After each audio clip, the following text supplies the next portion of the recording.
तुम कौन होते हो रोकने वाले? तुम कौन होते हो रोकने वाले? आसाम में क्यों हो रहा है? आसाम में क्यों हो रहा है? ये मोदी जी के चेला है, ये मोदी जी के चेला है।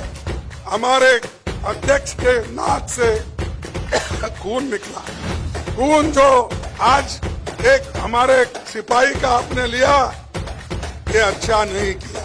क्या दलित ये चाहते हैं? अगर आप गुलामी चाहते हो तो बीजेपी को वोट दो।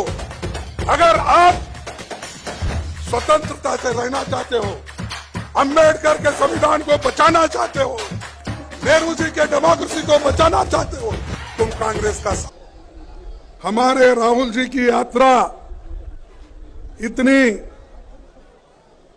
अच्छी चल रही है, ये देखकर बीजेपी के लोग घबरा गए हैं और बीजेपी के लोग घबराए हैं और हमारे पीसी से प्रेसिडेंट के ऊपर वो अटैक किए।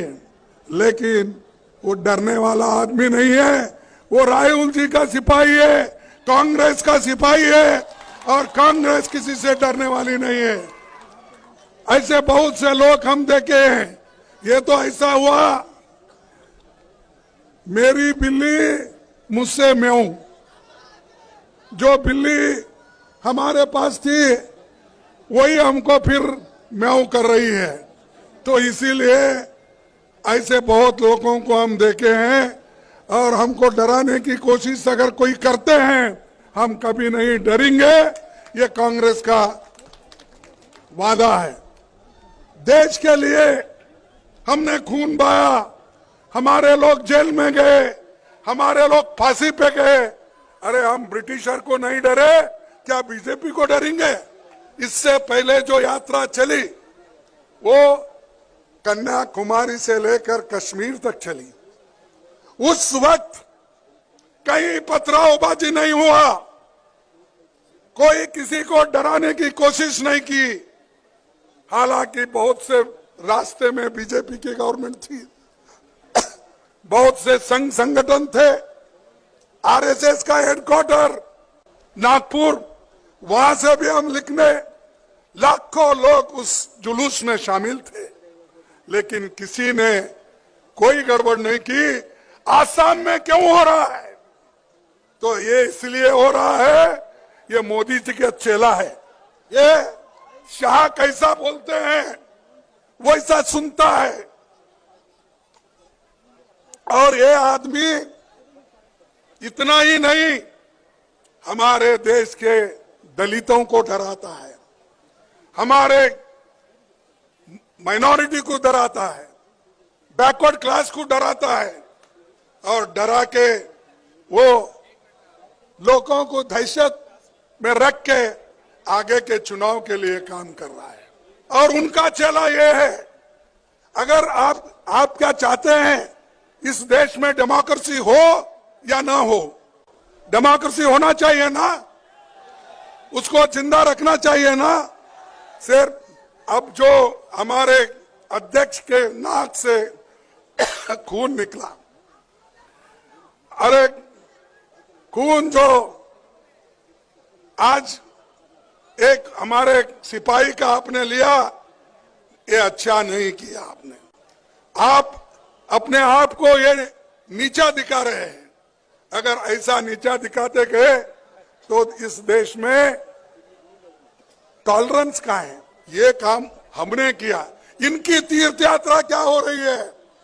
मोदी जी सब छोड़ के, अरे आपको हुकूमत करने के लिए दिल्ली में बिठाए हैं, गरीबों का जो दुख दर्द समझने के लिए आपको वहां बिठाए, लेकिन आप तो मंदिर मंदिर फिर रहे। अरे आप मंदिर मंदिर फिरना, अपने घर में पूजा करो ना। घर में पूजा नहीं कर सकते क्या? रोज ऐसा ही फिरते रहते हो? कभी तमिलनाडु, मैं समझ गया। मेरे को कोई आज सुबह बोल रहे थे वो दक्षिण में बहुत दौरा कर रहे हैं, इसीलिए दौरा कर रहे हैं कि उधर थोड़ा धूप है, ठीक है, इधर बहुत ठंडी है, तो ठंडी में वो जाना नहीं चाहते, उसीलिए उधर दक्षिण में फिरते फिरते फिरते कल वो यहाँ रात में आएंगे। वो राम की दर्शन लेकर राम मंदिर में घुसेंगे। तो मुझे रामदेव मिले थे, कौन हमारे एयरपोर्ट पे अपने योगी बाबा रामदेव, हाँ बाबा रामदेव मिले थे।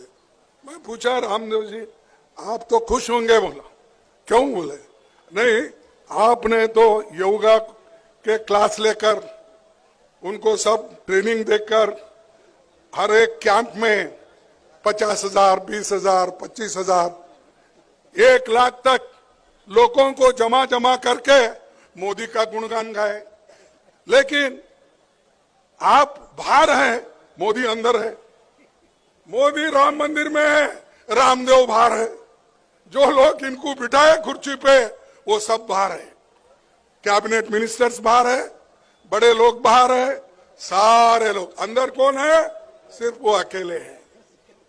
तो ये जो है मोदी ये चाहते हैं कि वो अकेली ही हुकूमत भी करे, वो अकेली ही पूजा करे, वो अकेले ही भगवान को मनवा ले।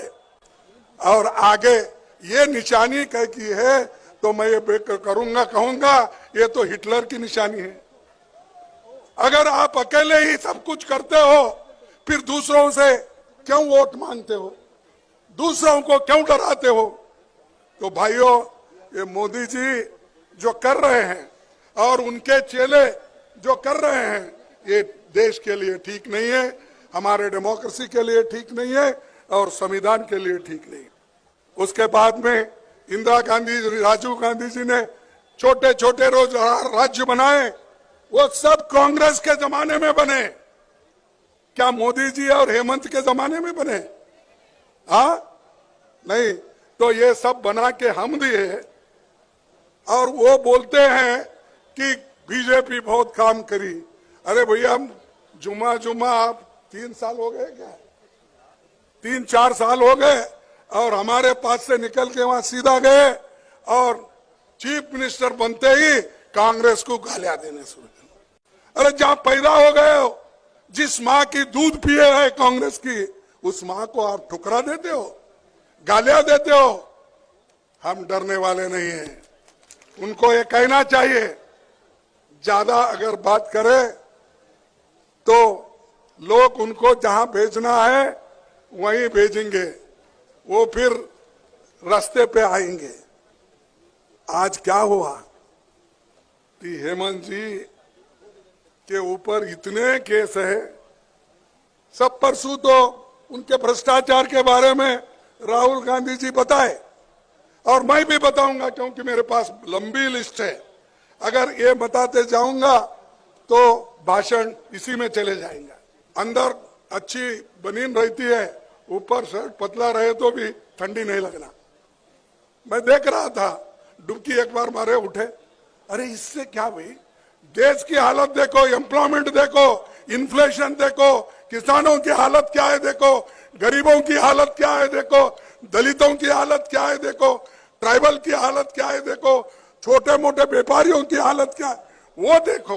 वो सब छोड़ के कहीं ऐसा बढ़ते हैं, कहीं ऐसा बढ़ते हैं। अरे ये तो छोड़ो ना साधु संतों को, वो करते हैं अपना काम। हम जाके साधु संतों को नमन करेंगे, देवल में जाके नमन करेंगे, लेकिन आप बीच में क्यों आ रहे हैं? आप बीच में, आप कौन होते हो बीच में आने वाले? और मंदिर में आप अकेले रहेंगे, हम सब बाहर रहेंगे। हमारे को भी दावत आई थी, अब हमको सब बाहर रख के तुम गर्भगुड़ी में अगर मंदिर में अगर जाके अकेले आज सबके साथ अगर पूजा करते बैठे तो क्या ये एक व्यक्ति सारे भगवान को कब्जा कर लिया, सारे को मॉर्टगेज कर लिया है?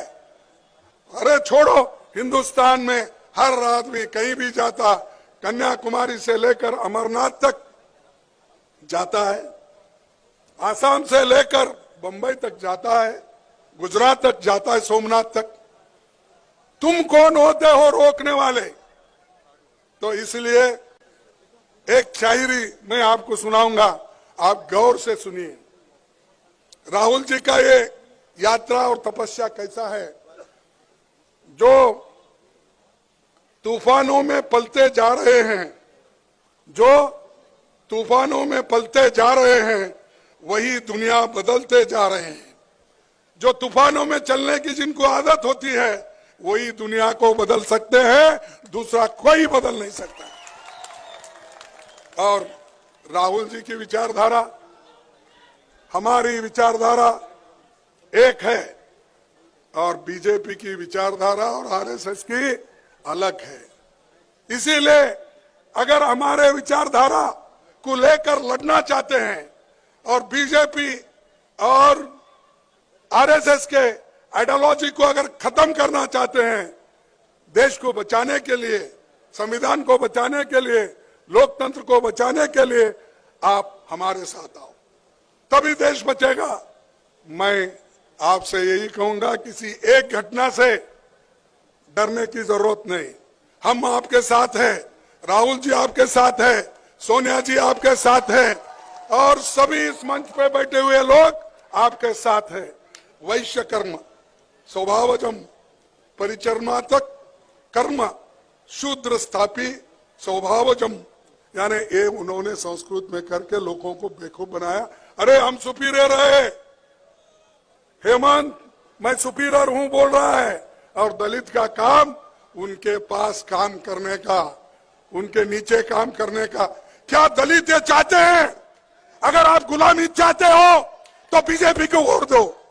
अगर आप स्वतंत्रता से रहना चाहते हो, अंबेडकर के संविधान को बचाना चाहते हो, नेहरू जी के डेमोक्रेसी को बचाना चाहते हो, तुम कांग्रेस का साथ दो, कैसा भी वक्त आने दो। और ये दलित के खिलाफ सीएम जो है, पहला काम तुम्हारा होता है इसको गद्दी से हटाना। ये काम आप करके दिखाइए। नमस्कार, सबको धन्यवाद देता हूं।